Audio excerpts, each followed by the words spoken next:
বিজেপিকে এ রাজ্যে কোলে করে নিয়ে এসেছেন দিদি। দিদি কোনোদিন আরএসএসের বিরুদ্ধে বলেন না, মোহন ভাগবতের বিরুদ্ধে বলেন না। দিদির জামানায় আরএসএসের শাখা হাজার হাজার বেড়েছে, অথচ কংগ্রেসের পার্টি অফিস ভেঙে দেওয়া হয়। ভোট আসলে মুসলমান সম্প্রদায়ের মানুষকে এই বিজেপি আরএসএসের জুজু দেখিয়ে ফায়দা নেন দিদি। বিজেপি আরএসএসকে এ রাজ্যে লালিত পালিত করে রাখাটা তৃণমূলের একটি কৌশল।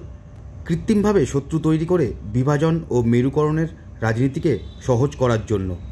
বহরমপুরে সোমবার দুপুর 1টা নাগাদ দলীয় কার্যালয়ে সাংবাদিক বৈঠকে এমনই মন্তব্য করেন কংগ্রেস নেতা অধীর রঞ্জন চৌধুরী। আজ থেকে এটা কথা কবে থেকে বলছি আমরা। প্রথম কথা, দিদির কোলে চড়ে বসে এ বাংলায় প্রবেশ করেছিল বিজেপি পার্টি, আপনারা জানেন। এই দিদি মমতা ব্যানার্জি বিজেপির সঙ্গে আঘাত করে ভোট করেছিল, আপনারা জানেন।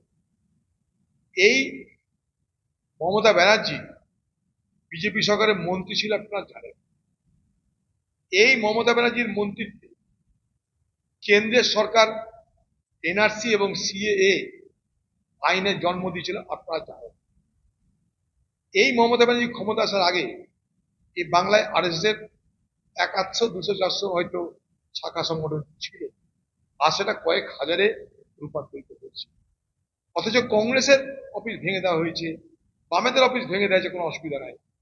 কিন্তু আরএসএস কে এখানটায় যাতে সে ফলে ফুলে প্রস্ফুটিত হতে পারে তার জন্য সব ব্যবস্থা করেছে। তার জন্য লক্ষ্য করে দেখবেন যে মমতা ব্যানার্জি কোনোদিন মোহন ভাগবতের বিরুদ্ধে কিছু বলে না, খেয়াল করবেন।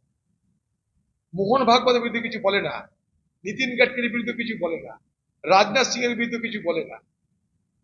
মোহন ভাগবত আজকের আরএসএস এর মাথা, তার বিরুদ্ধে মমতা ব্যানার্জি কিছু বলতে শুনেছে? কারণ তার সঙ্গে নাগপুর আর ভবানীপুর তাদের সঙ্গে খুবই মধুর সম্পর্ক। নাগপুর আর ভবানীপুর সম্পর্ক বড় মধুর, তাই ভাগবতের সঙ্গে দিদির কোনো মারামারি। খেয়াল করুন, বাংলা মানুষ সবকিছু ভ্রমের দ্বারা পরিচালিত হবেন না। আপনারা কান দিয়ে জগৎ দেখবেন না, চোখ দিয়ে জগৎ দেখুন। অনুরোধ, দাবি আপনাদের কাছে আমার।